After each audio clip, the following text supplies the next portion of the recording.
Coming soon on this site and on YouTube is the history documentary At the Edge of the World, the story of the British Isles from the fall of the Roman Empire in AD 410 to the death of William the Conqueror in 1087, a span of 677 years.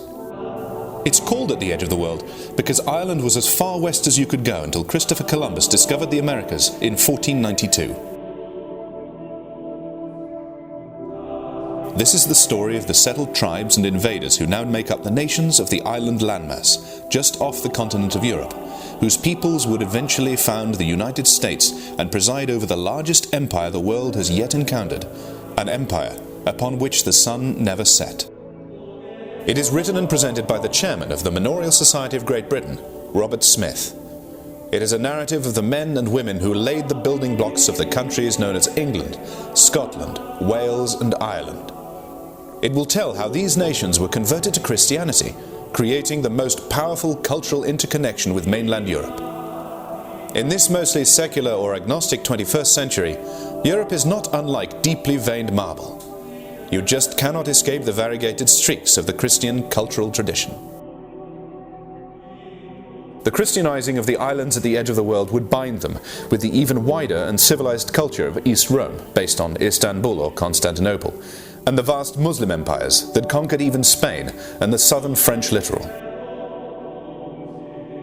This is the period known as the Dark Ages of Britons, Scots, Anglo-Saxons, Jutes, Vikings, and finally the Normans. When the Normans were conquering England in the 1060s, another branch of the Normandy leaders were conquering Sicily and southern Italy.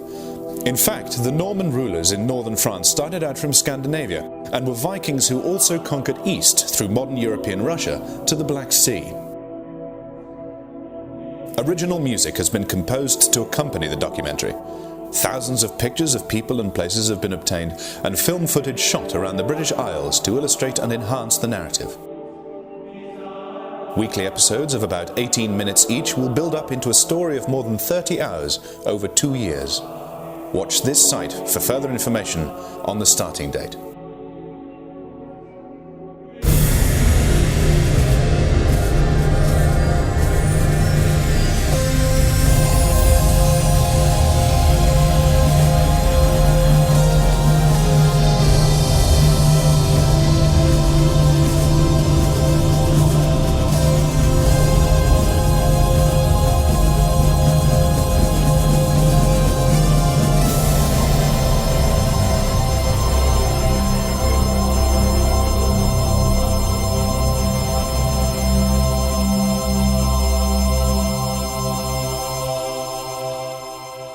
William the Conqueror summoned all the great men of England to meet him at Salisbury in August 1086, to swear loyalty to him in return for the lands he'd given them.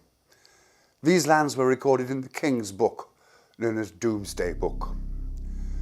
20 years before, William, as Duke of Normandy, had invaded England and killed its king, called Harold, and many of his men at the Battle of Hastings. Harold was shot in the eye by an arrow and was buried at Waltham Abbey, Essex. That battle was fought in October. 2 months later, William was crowned King of England in London.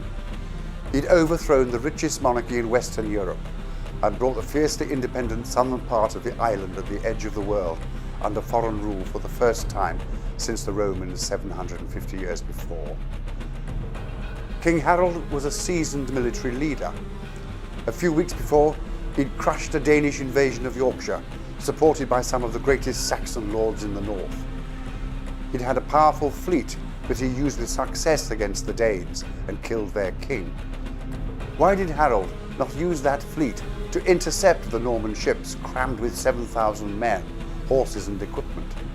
Before that, in the last years of King Edward the Confessor's reign, he'd fought his way into South Wales.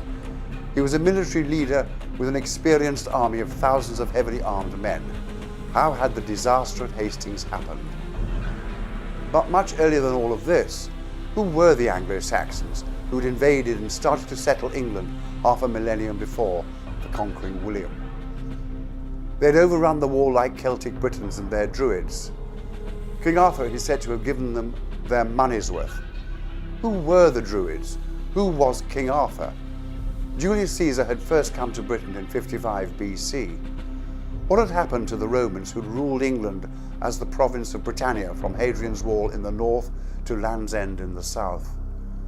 In our period, the greatest threat to well-being and life was shortage of food, closely followed by a near complete ignorance of medicine, not battle, not the depredations of warlords. How long did people live when a small household cut while preparing food could prove fatal? What kind of medicine was there? And don't forget that the fine line between precarious life and death from starvation or pestilence for the vast majority of people persisted in Britain until at least the 17th century. What did people wear and what did they eat? What were their houses like? Why was British wine prized in Rome in the 2nd century AD? And did you know that there were 24 vineyards in Domesday Book in 1086? Why did English wine disappear? The upper classes and clergy were internationally mobile. King Edward the Elder's wife ruled Mercia after her husband's death. Many women ruled abbeys and monasteries.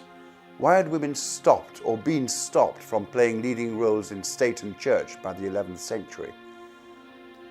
The Anglo-Saxon period is also known as the Dark Ages. But international trade, even with the islands at the edge of the world, burgeoned.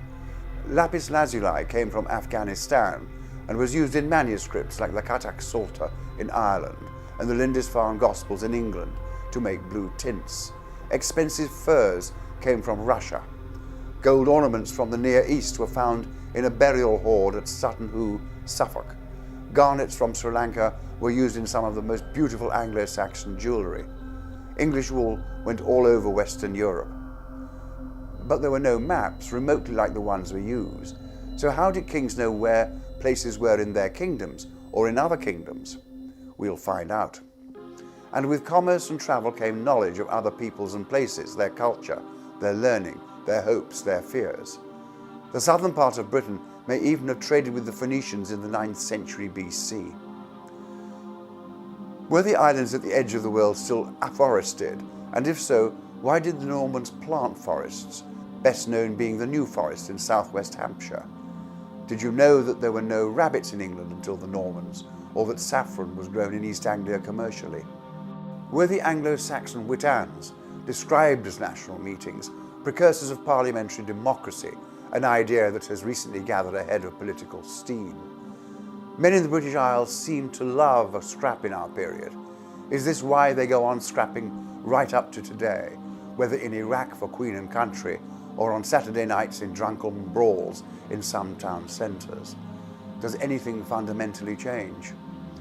Every human endeavour was bound up in our ancestors' time in the all-pervasive supernatural, in God and Christianity, and the end of days that everyone thought was imminent, when Christ would come to judge the quick and the dead.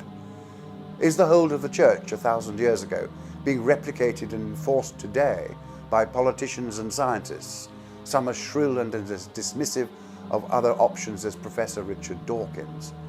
Does science have its own martyrology and its own high priests, just like the religious of years gone by? Scientists who have dissented from the conception of global warming accuse the mainstream of denying them publication and jobs paid for by corporate and taxpayer money.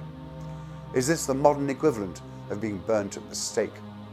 Science, like the church, is also a business. We can answer one of our earlier questions now. In AD 410, the last of the legions were recalled from Britannia to defend Rome, which fell soon after to barbarians under Alaric, king of the Goths. A few years later, the first barbarians from North Germany, the Angles, Saxons and Jutes, traditionally under their warlords, the brothers Hengist and Horsa, landed in Kent to begin the Anglo-Saxon conquest of England. They were pagans. England was a lush land compared with the invaders' German home. They may also have reasoned that the fine Roman villas were treasure troves of wealth.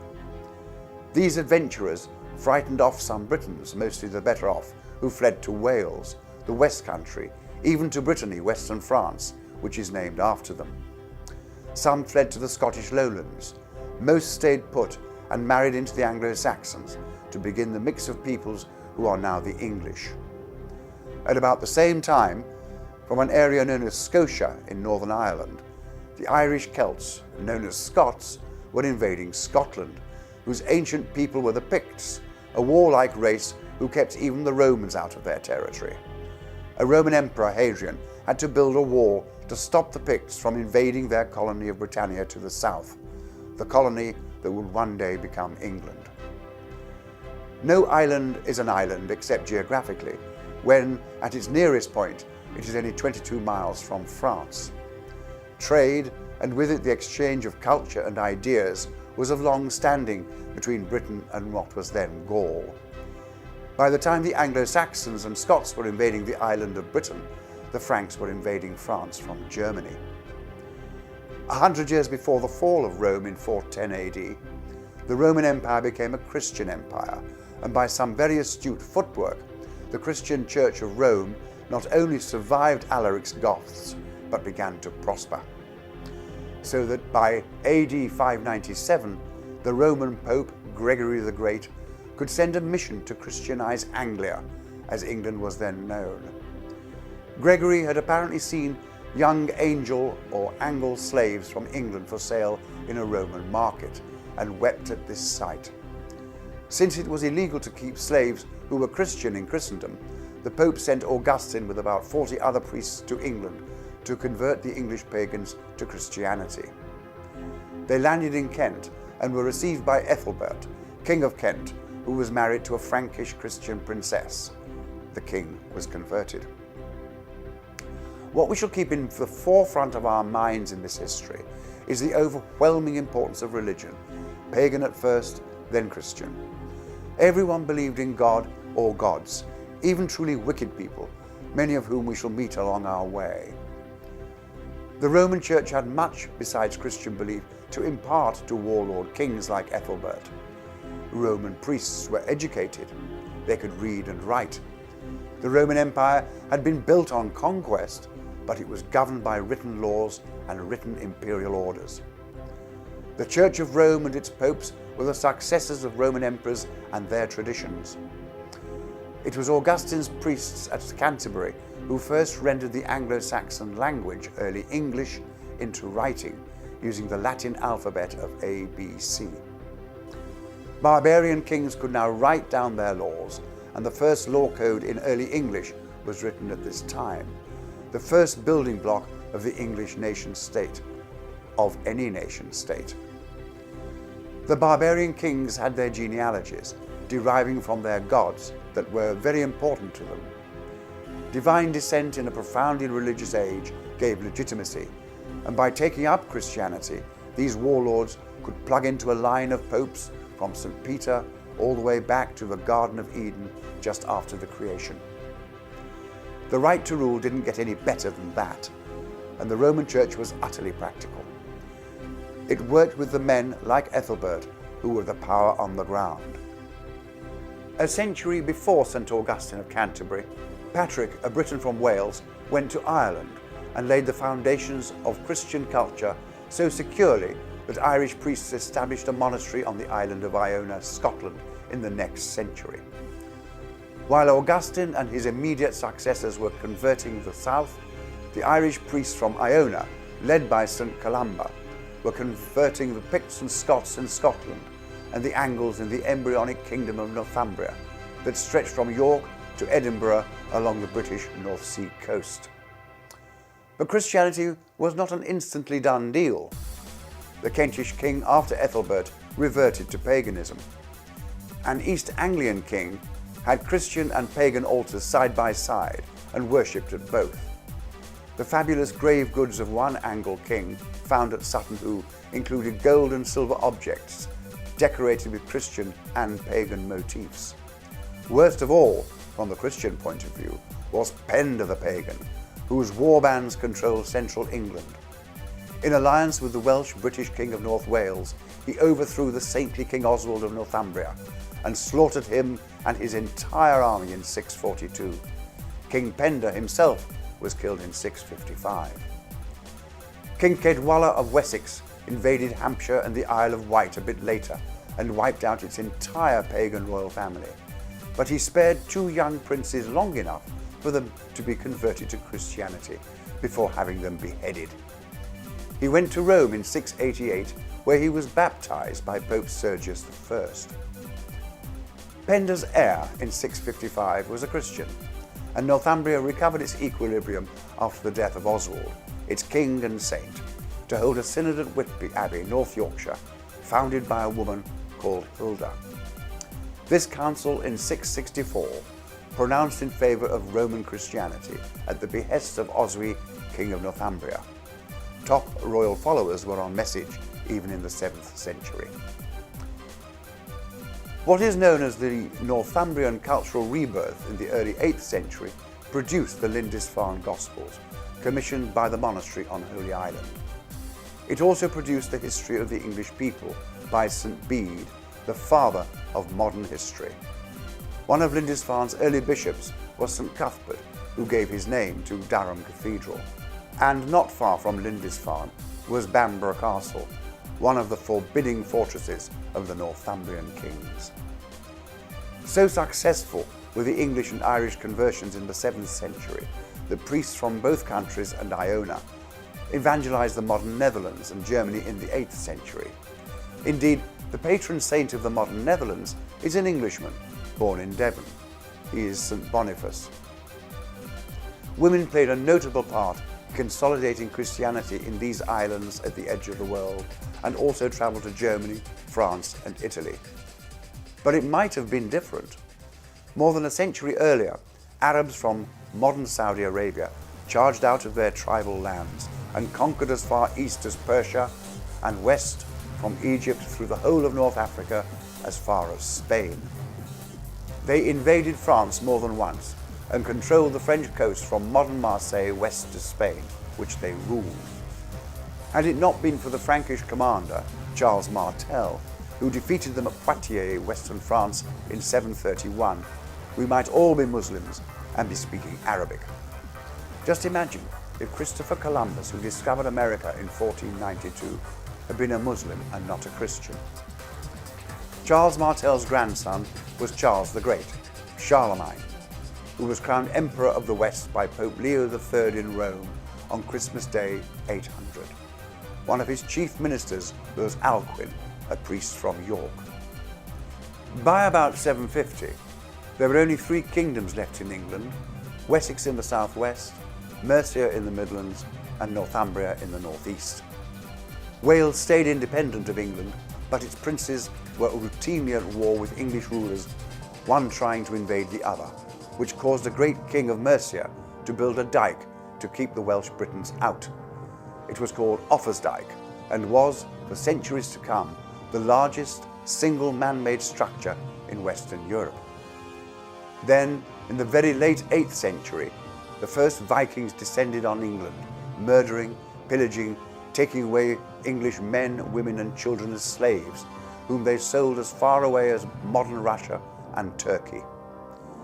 These pagans returned in ever greater numbers in their longships from the 850s, overthrowing Northumbria and putting enormous pressure on Mercia. They might have taken Wessex, but for the determination and persistence of one of the English's most important kings, Alfred the Great. But the Vikings took and settled most of the north and east of the country, with York as their capital. King Alfred held the invaders in check, made peace with them, and converted them to Christianity. He reformed the ramshackle English church during this crisis. He learned to read and write, was pious, encouraged learning among his chief men, and ordered the beginning of the Anglo-Saxon Chronicle, a most important series of histories by date about the country and its neighbours. Uniquely, it was written in English. King Alfred also wrote the laws in English and his land grants in English, and the Bible was read in churches in English. The Normans put a stop to that. Like just about all the chronicles in Europe, the Anglo-Saxon Chronicle was compiled by monks, the literate community with time to write. But we have to be careful with what they tell us, because they were not unbiased, even the great Bede. They promoted Roman Christianity in their histories. In their biographies, they promoted their subjects, like King Alfred and William the Conqueror, sometimes gushingly so. Unwanted characters and events were airbrushed out, like a Nazi panegyric to Hitler or a Soviet one to Stalin. We shall hear them speaking to us through quotations in their own words, in English, not Latin, from as long ago as 1300 years. Alfred established a series of defensive fortresses along the border with the Viking Danelaw, and in depth. England had already been measured, so the king had a good idea of what his subjects could pay for their own defence, and a land tax, known as geld, was laid on them, and collected by efficient administrators. He built a powerful navy, so that he could meet the Vikings at sea before they landed, or if they had landed, he could come up behind them. He revised and consolidated the Anglo-Saxon laws, and introduced his own penal code to meet the critical circumstances of invasion. Perhaps surprisingly, the death penalty was a last resort. He followed the English tradition of fines or weirgills on a rising scale, depending upon the importance of the victim. When he died in 899, aged about 49, he left a race of highly competent sons and grandsons who reconquered all of England and brought the Vikings under their sceptre. They and their children married into all the chief royal families of Europe, and there is not one royal, princely or ex-royal house today that is not descended from the Anglo-Saxon monarchy. Ironically, the kingdom of all the English was made possible by the terrible Viking attacks from Scandinavia. But the invasions were not over, and almost 100 years later, under the feeble rule of King Alfred's great-grandson Ethelred the Unready, the Danes arrived in force again and overthrew him. The kingdom was taken by Canute in 1015, who was the first ruler to style himself King of England, as opposed to of the English. He is best known as the monarch who is said to have had his throne taken onto a beach, where he commanded the tide to go backwards. Ethelred died in exile in Normandy. He was the brother-in-law of the Duke, and his widow Emma extraordinarily married Canute and returned to England, leaving her son and England's heir Edward with his uncle in Normandy. Canute and his two sons reigned until 1042, when Prince Edward was recalled from Normandy to ascend the long-awaited English throne. He is known as Edward the Confessor, whose shrine is in Westminster Abbey. That he died childless in 1066 left an open door to another Duke of Normandy, William the Conqueror, who made himself king after the Battle of Hastings. In going back long before the events that occupy this history, in an effort to give reasons for those events, we shall also look forward to the present to see if we can discern any strands of behaviour and thought that might be universal. We are nothing without history, and though we cannot change the past, we can try to learn from it and perhaps change the future. Can you imagine what it would be like to have no memory earlier than your year of birth? We enter a world created by our ancestors. We need to know about them because we are not just linked to them by flesh, bone and DNA. We are linked to them by memory, and without memory we will be nothing more than a life form of no intellect, no different from an inanimate pebble on the shore. I think it is a Russian saying that sums up best what I'm trying to convey. With one eye focused on the past, we are blind in one eye. With no eye focused on the past, we are blind in both. This blog is really a history documentary of 110 episodes, each about 18 minutes long. It will make a total of more than 30 hours over 2 years. Episodes will appear weekly on the Manorial Society website and on YouTube, with links to museums, churches, castles, and many others who've helped us without making any charges. There is nothing on the internet like it for history in depth. In the UK, history documentaries of more than one episode are mostly 4 episodes and sometimes 6. Some are more travelogue than history. There will be no historical reenactment posing as an excuse for history. In our documentary, you will see me some of the time, or I shall be talking over still pictures, maps, and moving footage that has been specially filmed by experienced friends who've given me their help freely. The music has been written and orchestrated by a talented friend. I believe in scene setting, and I believe in narrative, dates, places and rulers if you like. We shall meet emperors and kings, popes, bishops and warlords, pagans, bloody battles, terrible plagues, great wealth, grinding poverty, bloodthirsty, greedy noblemen and perverse priests, but also men and women of truly wondrous worth and commitment.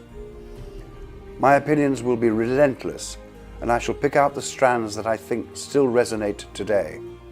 You might disagree, or think of other strands that I have not. There will be a redacted forum for your opinions, and we might invite you to take part in a film discussion or opinion to be run as a supplement.